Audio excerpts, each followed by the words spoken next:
Pai do Senhor, igreja. Amém. Pode assentar. Gostaria que os irmãos abrissem a Bíblia em Atos 9. Agradeço a oportunidade. Obrigado, pastor Romão, pastor Ozi. Atos 9. Faz tempo que vocês não ouvem a minha voz aqui, né? Glória a Deus. Mas a gente não estamos parados, né? Vou estar dando testemunho do que Deus tem feito lá fora. Eu estava sempre com vontade de fazer, até que eu estava precisando, né? Fazer um curso técnico de edificações para me aprender mais sobre construção civil, né? Para mim não ficar só na cola do meu pai. E aí eu me inscrevi na ETEC, fiz a prova, passei na prova, só que eu fiquei naquela, né? Eu falei, meu Deus, e agora? Né? Eu tenho medo, irmão, de afastar da presença de Deus, né? Falando que esse curso não venha sugar, né? Meu ministério, não venha sugar minhas energias, né? E ali a gente montamos um grupo de evangelização na sala. E ali a gente começou a fazer os cultos lá na ETEC. Esses cultos têm sido uma bênção lá, né? Através desse culto, eu, a Thaís, o Paulo, o Nico, já fizemos campanha nos lares de algumas pessoas lá. Visitamos algumas casas, né? Esse culto que estamos fazendo lá todas as terças-feiras, na hora do intervalo, que é 20 minutos, meia hora, né? Tem alcançado aquelas vidas, pessoas muito sedentas, têm recebido muito de Deus ali, sabe? As pessoas choram na presença de Deus, pessoas que não conheciam Jesus, às vezes conhecia sim, mas bem raso, né? E lá a gente ministrando a palavra, a gente não fala de igreja lá, né? A gente fala sempre da perseguição, né? Dos cristãos, a gente fala sempre de Cristo naquele lugar, né? Então pessoas que servem outra denominação, né? Têm entendido quem é real Jesus Cristo. Né? Na última semana, antes de acabar as aulas, fiz o apelo lá, né? Todo mundo ali, quem não tinha aceitado, aceitou Jesus naquele lugar. E a gente sente a carência daquelas pessoas, né? As pessoas abrem realmente o coração ali, né? E recebem Jesus. A gente tem entrado em lares ali de pessoas e Deus tem libertado a casa daquelas pessoas, tem transformado, e a gente tem ouvido ali testemunho daquelas pessoas de que Deus está fazendo na vida deles. Então o curso ali não está só para aprender sobre construção, né? Domingo passado o Lucas pregou aqui e estava falando sobre alicerce, né? E eu tenho uma palavra dessa guardada, e esses dias Deus tem dado muita palavra, sabe? A respeito de alicerce, né? E o nosso curso é a respeito disso, né? Sobre construção, sobre alicerce, e ali Deus está alicerçando aquelas pessoas ali, e tem sido uma bênção naquele lugar. Esses dias também tenho feito visita, né? Alguns dias nos hospitais. No hospital, quer dizer, no Mário Covas, eu tive ali semana retrasada e a semana passada. Estava visitando uma pessoa e lá no quarto eu e o Paulo começamos a morar, né? E Deus já tinha mostrado para o Paulo já. Falei, irmão, Deus vai levar aquele ali. Né? E a gente oramos, uma pessoa que ele era engenheiro lá na Volkswagen, é uma pessoa muito culta, muito inteligente, né? Para falar com ele, por isso que tem que andar com o dicionário do lado, que tem umas palavras que ele falava que a gente não entende, né? E ali a gente falando de Jesus para ele, orando, ele aceitou Jesus naquele lugar, né? E Deus recolheu ele. Então assim, com toda a sabedoria que ele tinha, ele não tinha ouvido falar de Jesus, né? E ele precisou cair no leito, no momento ali, né, finais da vida dele ali, ele aceitou Jesus, né? Então foi obra linda que Deus fez. Então as pessoas lá fora estão muito sedentas do amor de Cristo, né? E aqui a palavra vai falar a respeito disso, a respeito de Paulo. Paulo, ele era uma pessoa que perseguia muito a igreja. Paulo era uma pessoa que foi criada, né? Era um perseguidor, foi criado ali nos pés do rabino Gamaliel, que era um doutor da lei, extremamente um fariseu, né? Uma pessoa que ele ostentava a santidade exterior, mas ele mesmo não vivia. Cobrava das pessoas, né? Oprimia as pessoas. E quando Jesus conversava com aqueles fariseus ali, mesmo assim ele também não queria saber. Na verdade ele queria matar Jesus, né? Então Paulo é uma referência muito grande, muito valiosa na Bíblia, né? E eu vou estar lendo aqui capítulo 9, do 1 ao 9. Diz assim: E Saulo, respirando ainda ameaças e mortes contra os discípulos do Senhor, dirigiu-se ao sumo sacerdote e pediu-lhe cartas para Damasco, para as sinagogas, a fim de que, se encontrasse alguém daquela seita, quer homem, quer mulher, os conduzisse presos a Jerusalém. E indo no caminho, aconteceu que, chegando perto de Damasco, subitamente o cercou um resplendor de luz do céu. E caindo em terra, ouviu uma voz que lhe dizia: Saulo, Saulo, por que me persegues?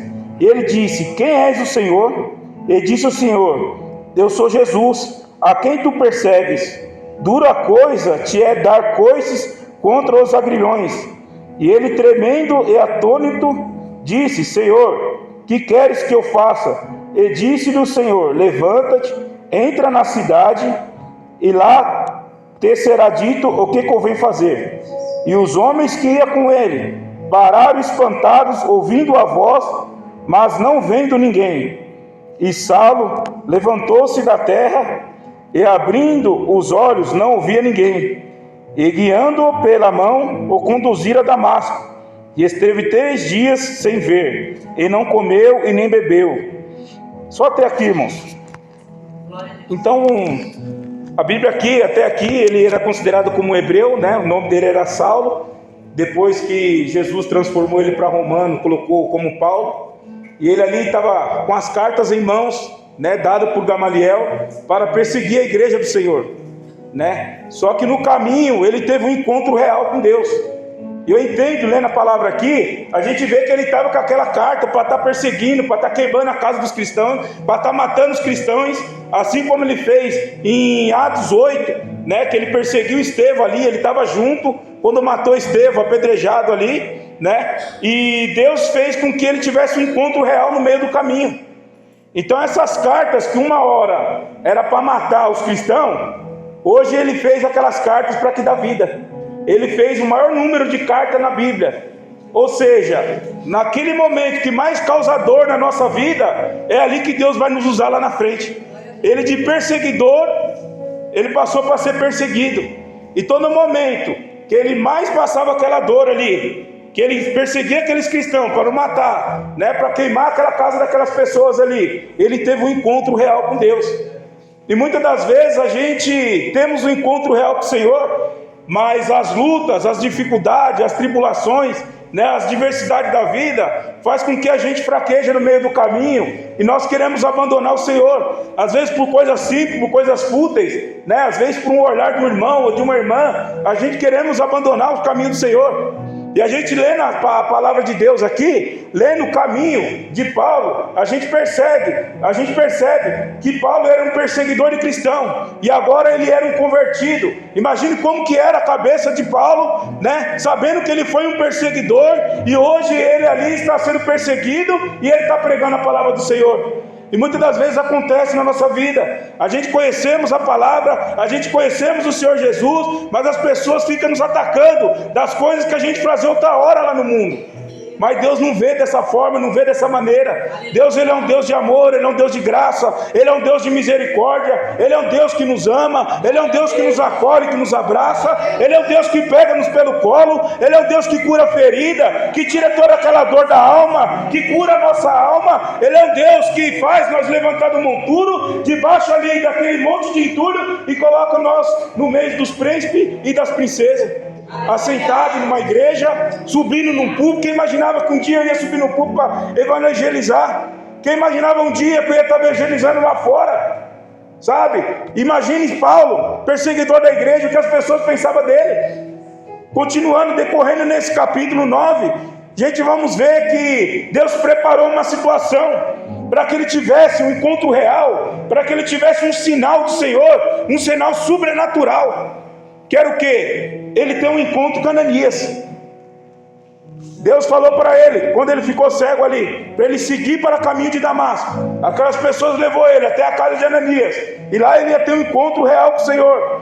Paulo, ele era tão conhecido como perseguidor da igreja, que quando o Senhor falou com Ananias lá do outro lado, porque Deus não é um Deus de confusão, então ele tem as estratégias dele. Deus, ele avisa aqui, avisa lá. Então tudo que Deus faz é sincronizado. Deus não faz nada bagunçado. Quando Paulo seguiu aquele caminho de Damasco para encontrar com Ananias, Ananias já ficou com medo lá do outro lado. Falou: Deus, o que eu fiz para o Senhor para me receber esse homem?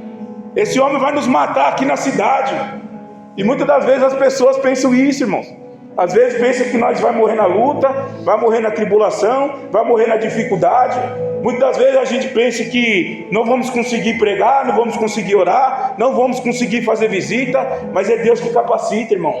Quando Deus falar para a gente fazer algo, vamos lá e faça. Vai ser medo, porque é o Senhor que vai sustentar. Se for o Senhor que mandou, vá lá e faça. Não fica com medo.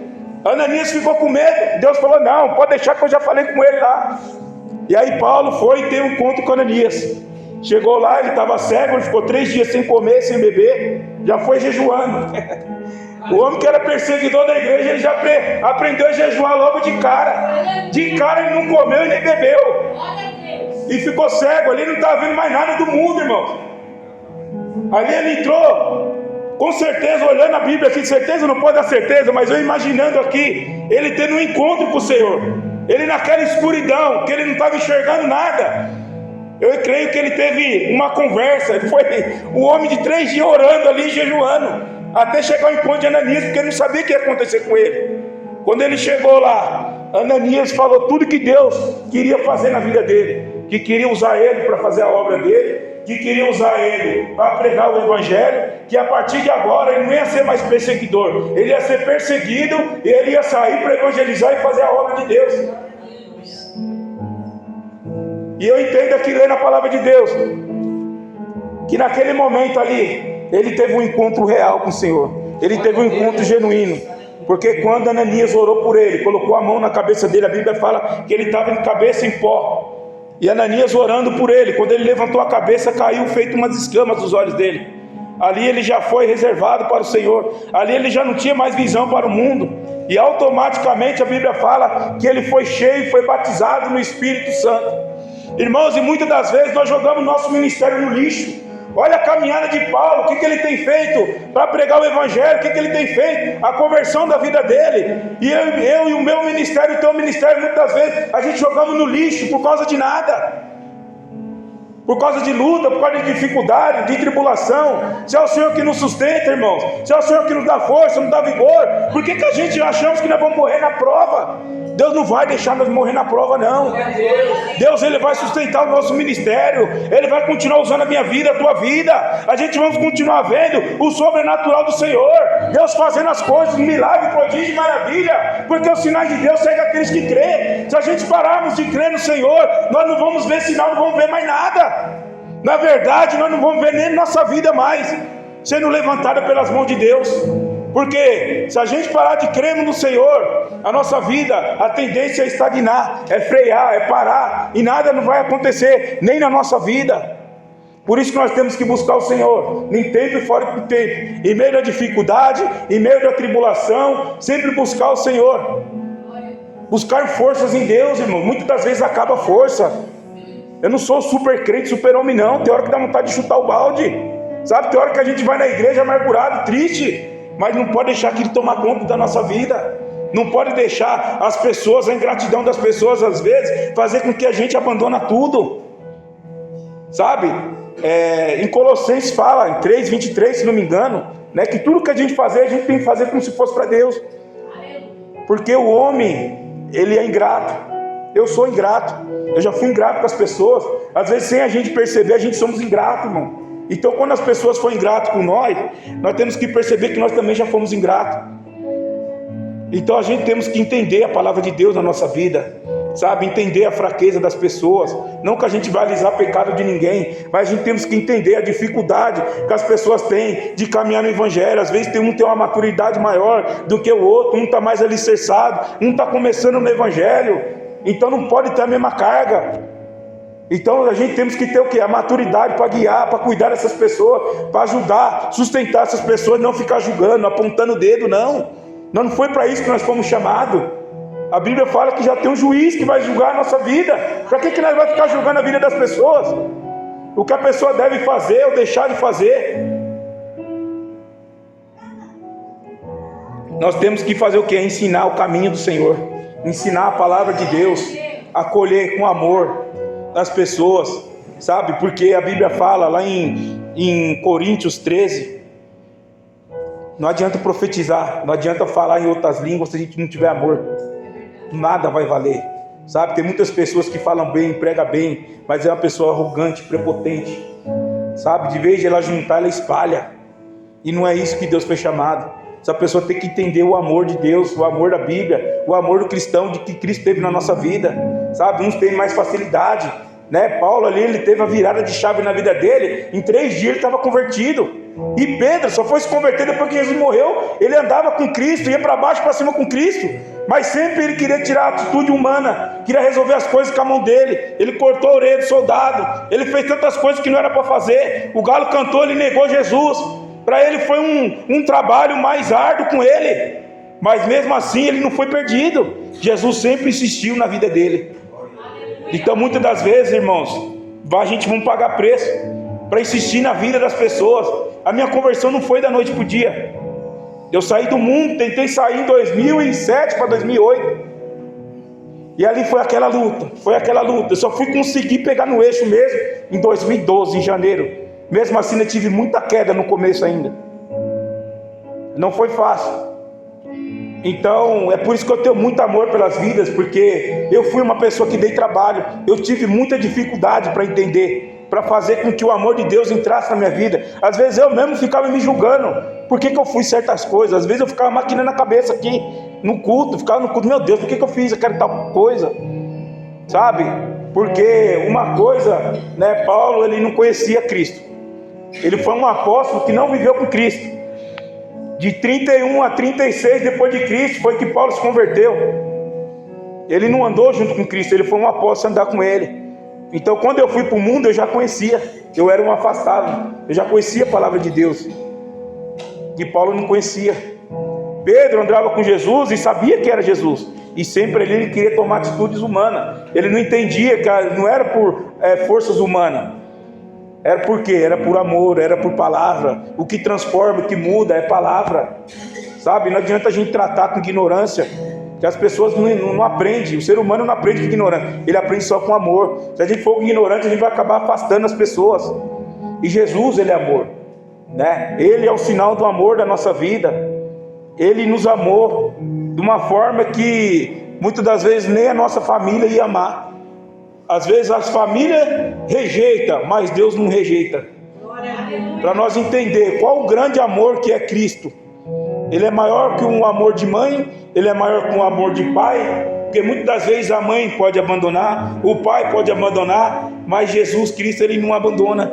Ele é uma pessoa que ele abraça, não importa o tamanho do teu pecado. Ele não olha para o teu pecado, ele olha para o teu coração, ele olha para as tuas atitudes. Se nós estamos verdadeiramente buscando ao Senhor, sabe? Por muito tempo, irmãos, eu passei a dificuldade de pegar firme com o Senhor, mas eu orava. Deus sabia da minha sinceridade, sabe? Às vezes eu chegava em casa drogado, bêbado, eu falava, meu Deus, me tira dessa vida. Foi para me continuar vivendo assim, cuida da minha mãe e me mata logo, porque nem eu aguentava, irmãos, sabe? É uma luta, é uma prova muito grande. Você fica, nem você mesmo aceita o que você está fazendo, mas você não tem controle, você não consegue. É só mesmo a mão do Senhor que consegue nos libertar, que consegue nos salvar, sabe? Entrou um jovem lá na firma, esse dia eu estava contratando lá, entrou um jovem, né? E o irmão dele trabalha lá dentro, ele veio me apresentar esse jovem. E aí ele falou assim, nossa, seu irmão é bonito, cara, parece com você e tal. Aí ele estava conversando com a menina lá, falou, ó, vocês dois aí, a menina é crente, né? Falei, cuidado, irmã, vigia. Ele falou, não, ele é gay. Aí eu conversando com o irmão dele na hora que ele saiu, né? E ele falou, né, Fernando, meu irmão é gay. E foi muito difícil a gente aceitar em casa, porque a gente somos de uma família evangélica, a gente somos cristãos, meu pai e minha mãe, para aceitar até hoje está tendo dificuldade. Eu falei assim, mas você não pode rejeitar o teu irmão. Às vezes as pessoas falam, mas fala da boca para fora, porque não tem uma pessoa gay, um drogado em casa, um alcoólatra, né? Então eu falo, a gente tem que aceitar. Às vezes a pessoa fala, mas ela mesmo não aceitava, né? Fala porque está na casa dos outros. Então eu falei para ele, você não pode rejeitar o teu irmão. Ele falou, não rejeito. Eu falei, eu gostei da sua atitude de você apresentar ele, você não desfez o teu irmão. Então o teu irmão, para ele sair dessa prática, ele precisa de uma libertação, que só Deus vai dar na vida dele. Eu falei, continua orando para ele ter um encontro genuíno. Paulo, ele teve um encontro genuíno, irmãos. Ele era um perseguidor, olha a vida de Paulo. E ele teve um encontro real com Deus. Então, irmãos, não há coisas impossíveis ao Senhor. Tudo é possível ao Senhor. Tudo é possível àquele que crê. Por isso que nós temos que crer na libertação, temos que crer na salvação, temos que crer na cura. Deus, Ele é o Deus que liberta, Ele é o Deus que cura, Ele é o Deus que salva. Ele não está com o ouvido tampado e não está com a mão mirrada. Ele está disposto a ouvir a minha oração, a tua oração. Está disposto a ver a minha sinceridade, a tua sinceridade. Mas também não tem como enganar o Senhor. Paulo, ele não ficou dando aquele jeitinho ali, não. Ele foi sincero ali. E a conversão dele foi muito rápida. Irmãos, temos que continuar buscando ao Senhor. Ele de perseguidor, ele foi perseguido. As pessoas que perseguiam ele, aquele momento que ele fazia aquelas pessoas passarem dores, como cristão, ele estava sentindo a mesma dor, e a dele era maior, porque ele já tinha matado muitos cristãos naquela época. Ele matou até Estevão, irmãos. Se a gente for ler aqui no 8, Atos 8,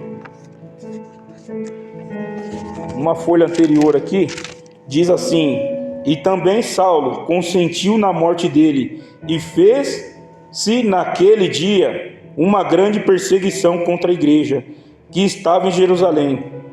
Assim todos foram dispersos pelas terras da Judéia e Samaria, exceto os apóstolos. E uns homens piedosos foram enterrar Estevão, e fizeram sobre ele grande pranto. E Saulo assolava a igreja, entrando pelas casas e arrastando homens e mulheres, e o encerrava na prisão. Irmãos, Paulo, ele não tinha dó de ninguém. Era homem, era mulher, ele batia, ele colocava preso. Só que depois Paulo passou por tudo isso, ele foi preso também. Tudo que ele fez, ele passou, irmãos. Então, irmãos, a gente temos que ter amor pelas vidas. Porque imagina se as pessoas não tivessem amor por nossas vidas. Tudo que nós fizemos, as pessoas tiveram amor por nossas vidas. E por que a gente não pode ter amor por outras pessoas também? Por que a gente não pode ter paciência com outras pessoas? Dá uma chance, dá outra chance, dá outra chance. Se a pessoa ela está lutando para querer sair, né, do pecado, da dificuldade, a gente temos que ajudar. E os fariseus, eles não aceitavam a repreensão de Jesus. Pelo contrário, eles seguiam Jesus para o matar. Paulo era um fariseu que perseguia os cristãos e colocava fogo nas casas. Então assim, muitas das vezes, irmãos, as pessoas não vão aceitar. Tem pessoas que não aceitam. Eu trabalho com 2 pais de santo e eu evangelizei muito tempo e um lá ele não aceitava. Ele achava que Jesus era algo que era como se fosse um profeta, mas ele não passava muito daquilo ali. Ele explicava quantas palavras lá, mas eu não sei explicar, porque ele seguia outra seita. Mas é uma pessoa que ele não quer. Então tem pessoas que não querem, irmãos. Mas aquele que quer, a gente temos que insistir, sabe? Mas eu sempre continuo orando por ele, para que Deus possa tirar a escama dos olhos dele, que ele possa entender, compreender quem é Jesus, quem é Deus, aquele Criador, sabe? Às vezes, um dia ele falou para mim que o meu Deus era o mesmo que o dele. Eu falei, não. Falei, pode ser o Criador, que criou o céu e a terra, mas aquele que você acende a vela na rua, que você, né, faz oferenda, alguma coisa, não é o mesmo Deus que o meu, é diferente. E aí ele ficou até nervoso comigo no dia, né, porque eu confrontava, o pessoal tinha medo dele, né, porque as pessoas do mundo, ele tem medo de macumbeiro, não tem medo de crente, mas tem medo de macumbeiro. Então ele deitava e rolava, eu não colocava ele aprontava. Aí quando ele ia trabalhar comigo, eu não aceitava as coisas erradas que ele fazia. Às vezes era o serviço em 3, ele deixava 2 trabalhando para ficar lendo os livros de macumba dele lá. E aí os 2 ficavam com medo de ter macumba. Eu falei, não. Aí uma vez mandaram para trabalhar junto com ele. Cheguei e falei, não, a gente está em 3, se for assim, você vai trabalhar 1 hora para mim, que eu vou ficar lendo a Bíblia. Não, aqui já tem minhas regras. Eu falei, não é regra sua, eu não vou viver a sua regra. Então, às vezes ele ficava nervoso comigo, porque eu não aceitava o que ele queria. Então ele mandava e desmandava lá, sabe? E ele não gostava de trabalhar comigo, ele falava que eu mudava a atmosfera do setor. Mas quando chegava, irmão, sexta-feira, tinha uns crentinhos lá que ia beber com ele lá fora. E ele falava, o único cara crente que eu não gosto aqui é o Fernando, porque o Fernando não faz coisa que você faz, assim, é tudo sem vergonha. Ele fala na cara desse pessoal, sabe? Então, irmão, a gente não pode ser aquele crente 007, sabe? Quando eu cheguei no curso, eu não omiti de ser evangélico lá, sabe? Eu já fui e falei, não, eu sou cristão, então aqui eu tenho que fazer meu trabalho, né? Eu tenho um chamado de evangelista, então eu tenho que evangelizar aqui, e a gente está dentro do Heliópolis, aqui tem pessoas carentes, e ali vai chegando as pessoas. Pra você ter ideia, teve um dia que eu estava ministrando a palavra lá, e tinha uma mulher, tinha uma secretaria atrás, assim, né? E aí eu estava ministrando a palavra, tal, tudo, aí no final eles gostam que tira uma foto, tá? Vamos tirar uma selfie. Aí eu fui lá na sala e bati para a mulher tirar foto da gente. Quando eu bati que a mulher saiu, ela estava com os olhos vermelhos, irmão, cheio de lágrimas. Ela dentro da sala, ela estava ouvindo. As pessoas que limpam o pátio lá, né? Eles param lá com o carrinho, ficam ouvindo. Então, irmãos, é legal que as pessoas aceitem a palavra de Deus, né? E muitas das vezes uma pessoa cristã que está dentro da igreja não aceita a repreensão, não aceita uma mudança, né? Que a gente fala com amor, ó, tá errado aqui e ali, e às vezes a pessoa olha torto, não quer mais conversa, desfaz, e não é assim, irmão. Não foi para isso que nós foi chamado. Ele foi chamado para quê? Para ajudar as pessoas, os órfãos, as viúvas, cuidar de cada um que precisa do amor de Cristo. Nós também somos carentes, somos sedentos, irmão. Quem que não gosta de receber uma oração, de receber uma palavra? Ele não foi levantado só para falar, e nem para ficar só sentado ou só no púlpito ou na rua. Não, tem momento que a gente tem que ouvir. Outro dia aconteceu um negócio lá interessante, né? Eu tinha preparado uma palavra, só que Deus tinha colocado no meu coração e falou, não vai ser você. E eu tinha preparado, eu falei, não preparei, não, tem que ser eu e tal, né? E aí, quando chegou na hora, aí Deus falou, não vai ser você. Aí eu falei, tá bom, né? Aí chegou na hora, a gente desceu e tal. Aí o Rafa pegou e falou, Fernando, você vai pregar a palavra, né? Aí eu falei, não vai ser eu. Aí a menina falou, não, vai ser eu já até escrevi aqui. Sabe, pessoas que estão começando aí na igreja agora, pessoas que vão em célula, então ali, ela está crescendo ali, né? E aí ela começou a pregar, né? E aí foi uma palavra linda, irmãos, sabe? E às vezes a gente somos arrogantes, a gente não quer ouvir, a gente só quer falar. Aí depois ela terminou, Fernando, continua. Aí eu, não, também não vou falar mais não. Falei, não vou falar não. Aí Deus começou a tocar no coração, agora é hora de você falar. Aí eu falei, não vou falar não. Aí todo mundo, vai Fernando, a gente quer te ouvir. E aí eu comecei a falar e depois eu comecei a orar. Só que às vezes, irmão, a gente começa a falar tanto e a gente às vezes não quer ouvir. Então a gente tem que sentar, antes de falar a gente tem que ouvir. Então a gente tem que ler, tem que meditar, a gente tem que orar, tem que jejuar, tem que ouvir, para depois falar. Então muitas das vezes Deus quer falar, a gente aprende com os pequenos, aquele que entra a primeira vez na igreja tem alguma coisa para nos ensinar, sabe? Nem que for coisa ruim para a gente não fazer a mesma coisa, mas alguma coisa a pessoa tem para ensinar. Então a gente aprende com os pequenos, aprende com os grandes, né? Igual semana passada a Thaís era doida para ver a Sandra Alves, aí queria ver de todo jeito, aí queria ir lá para Sorocaba para ver, aí falou pro César chamar para pregar na igreja dele, aí o César foi ver, só tinha agenda para daqui 1 ano, aí para 2 anos, meu Deus, aí essa moça ia pregar aqui no Sacomã, aí como tem um grupo de evangelização aqui eu nem sabia, tinha um grupo de evangelização nosso, lá da ETEC, aí a moça falou, tem uma amiga minha que vai nessa igreja, ela vai estar lá hoje. Aí foi meio que em cima da hora, falei, vamos ser para a gente pegar lugar. E aí a gente pegou e fomos, né, ver ela pregar. Irmão, chegamos lá 6h20, começar o culto 7h30, chegamos 6h20. Quando foi 6h30, 6h35, calma, não tinha mais lugar na igreja para sentar. Quando foi 10 para 7, não, 7h15 mais ou menos, fecharam o portão da igreja que não comportava mais gente na igreja. Lotou a igreja, e o pastor foi muito humilde falar, né? Falou, pessoal, aqui comporta tanto máximo de pessoas, então a gente não pode colocar, peço perdão e tudo. Mas essa mulher entrou numa humildade, uma simplicidade, sabe, beijando todo mundo assim, né? E ela deu o testemunho. Então a gente vê, irmãos, a humildade, né? Para quem sabe o testemunho dela, sabe, né? A luta, a prova que ela passou na vida. E a gente vê aquela multidão ali, uns vai sim para adorar Deus, para adorar a pessoa humana, mas tem pessoas que vai para quê? Para ver o que Deus fez, a obra que Deus fez na vida daquela pessoa. Então cada um, Deus conhece o coração de cada um, né? Então assim, a gente vê que o momento que mais causou dor nela, hoje ela carrega a multidão. Paulo, né, ele mandava carta para Coríntios, para outros lugares ali, e ele ajudava aquelas pessoas, a igreja só crescia. Quando ele estava perseguindo a igreja, Felipe foi lá para Samaria pregar lá, porque o povo de Samaria já estava corrupto já.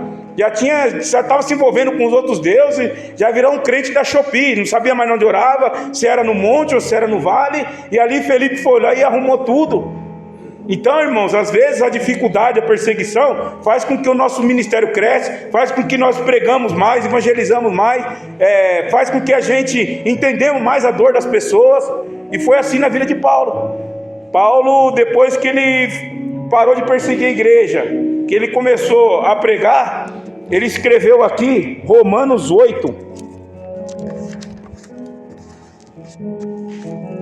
Vou ler o Romanos 8, do 35 ao 39. Diz aqui: quem nos separará do amor de Cristo? A tribulação, ou a angústia, ou a perseguição, ou a fome, ou a nudez, ou o perigo, ou a espada? Como está escrito: por amor de ti somos entregues à morte todo dia, somos reputados como ovelha para o matadouro. Mas em todas essas coisas somos mais que vencedores, porque por aquele que nos amou, porque estou certo de que nem a morte, nem a vida, nem os anjos, nem os principados, nem as potestades, nem o presente, nem o porvir, nem a altura, nem a profundidade, nem alguma outra criatura nos poderá separar do amor de Deus que está em Cristo Jesus nosso Senhor. Amém, irmãos? Então, Paulo, depois de ser perseguidor para perseguido, ele escreveu aqui Romanos 8. O que nos separará do amor de Cristo? É o que? É o olho gordo do irmão? É a inveja? É um olho torto? É a pessoa medindo a tua roupa, você vem com a roupa todo dia? O que tem nos separa do amor de Cristo? Nada pode nos separar do amor de Cristo, irmãos. Deus nos chamou para uma grande obra, igual Neemias. A gente não tem tempo para ficar olhando para as pessoas, não. A gente tem que andar para frente, olhando o que a gente tem que fazer. Vamos fazer cada dia mais. Nada pode nos parar para o nosso ministério. A gente tem que continuar evoluindo, crescendo na presença de Deus, crescendo na palavra, na graça, né? E no conhecimento com o Senhor, buscando sempre nas escrituras de Deus. E ali Paulo escreveu esse Romanos, que nada nos poderá separar do amor de Cristo. Hoje eu estava conversando com um senhor aqui no celular, e ele falando que ele estava muito mal, porque há 3 anos atrás ele perdeu a mãe dele, há 1 ano ele perdeu o pai, e agora ele perdeu a avó. E ele perdeu o sentido da vida. A filha de 7 anos fica vendo ele chorando, ele tenta se esconder, e ele já é um senhor, já tem uns 50 e poucos anos, já é uma pessoa bem madura, né? E hoje ele está passando essa luta, essa dificuldade. E aí eu comecei a falar para ele, porque eu já passei no caminho do luto, e é muito dolorido, irmãos. Dói na alma. Sabe o que é dor? É dor de você querer morrer junto. Então eu passei por isso aí. Eu falei para ele: a vida e a morte, ela anda junto. Então cabe você escolher se você quiser ficar se afundando no luto e morrer junto, ou se você vai querer se erguer, olhar para o seu filho, para as pessoas que estão na sua volta, que precisam de você. E aí eu comecei a escrever, falar um monte de coisa para ele, sabe? E aí ele falou: irmão, muito obrigado. Eu falei: eu vou continuar orando por você. João Luiz, o nome dele, né? Então é pessoas que precisam. Então as pessoas lá fora, irmão, estão gemendo, sabe? E às vezes uma palavra que a gente solta no WhatsApp, né? Você muda o modo de pensar, você muda o dia daquela pessoa, às vezes você muda o destino daquela pessoa. Eu contei um testemunho aqui uma vez, e eu vou contar de novo. Tinha um jovem lá no curso lá, que ele era uma pessoa rejeitada pelos pais. A mãe dele se envolveu com o padrasto, desfez dele, e ele é uma pessoa que para ele não fazia mais sentido viver. Então ele estava querendo se matar, né? E ali ele se despediu do grupo, saiu, né? E aí eu peguei o celular e liguei para ele. Ele falou: não, eu não quero saber de oração, não quero saber de nada. Aí eu já vi que o inimigo estava agindo na vida dele. Aí eu falei assim, ele falou: não vai adiantar nada você orar, irmão. Eu falei: então, mas você, pelo menos você ouve, você consegue ouvir para mim orar por você no telefone? Aí ele falou: não, então vai, ora aí. Aí comecei a orar por ele no telefone. E comecei a dar meu testemunho na oração. Deus começou a tocar no meu coração, e eu fui falando. Aí eu só fui escutando o choro do outro lado, o choro, Deus trabalhando. Quando foi 3 dias depois, ele estava lá no curso de novo. Então assim, irmãos, é tanta coisa que Deus vai nos usando, e às vezes a gente pensa que a gente somos inúteis, sabe? Fala: tem tantas pessoas para Deus usar aí, eu não sou capacitado, eu falo tudo errado, sabe? Eu não sei me comportar muito direito, eu tenho algumas gírias, alguma coisa, e será que Deus me usa? Deus te usa, irmão. Às vezes Deus te usa só no sorriso e você não percebe, sabe? O teu sorriso vai contagiar aquela pessoa e você vai mudar o dia dela, sabe? Os caras na firma falam: pô, Fernando, como é que você consegue todo dia estar rindo? Você parece bobo, cara. Aí eu já vou, terra, ô glória. Aí os caras, eita, nós. Então é assim, aí você vai mudando o ambiente. Deus te levantou para mudar o ambiente, irmãos. Sabe? Você vê um ambiente de frustração, de luto. Não, você tem que chegar ali e alegrar aquela pessoa. Alegrar o ambiente. Foi para isso que Deus nos chamou. Às vezes a gente estamos alegrando as pessoas e nós mesmos estamos feridos por dentro. Mas foi para isso que Deus nos chamou. Foi para isso que Deus colocou na nossa vida, como cristão. Glória a Deus. Né? A gente não pode deixar a prova, a luta nos dominar, fazer com que apague o nosso sorriso, fazer com que apague a palavra do nosso lábio, não querer falar, guardar só para não. A gente tem que passar para outras pessoas também. A gente temos que ajudar. A gente foi ajudado para ajudar. Né? Deus curou a nossa dor, né? Nos curou para a gente curar outras pessoas, curar outras vidas, que muitas das vezes está precisando do seu testemunho. Ela precisa ouvir do que Deus fez na tua vida, que é aquilo que ela está passando, para você mudar a vida daquela pessoa. Sabe? Isso é inúmeros testemunhos que aconteceu por esse tempo. Mas Deus, Ele é fiel, irmão. Ele tem feito tantas coisas assim, que às vezes eu fico, meu Deus, como que pode, né? E a gente, tão pequenininho, fala assim, Deus, obrigado por Senhor me usar, por ser tão pequenininho, e o teu amor ainda é grande na minha vida, sabe?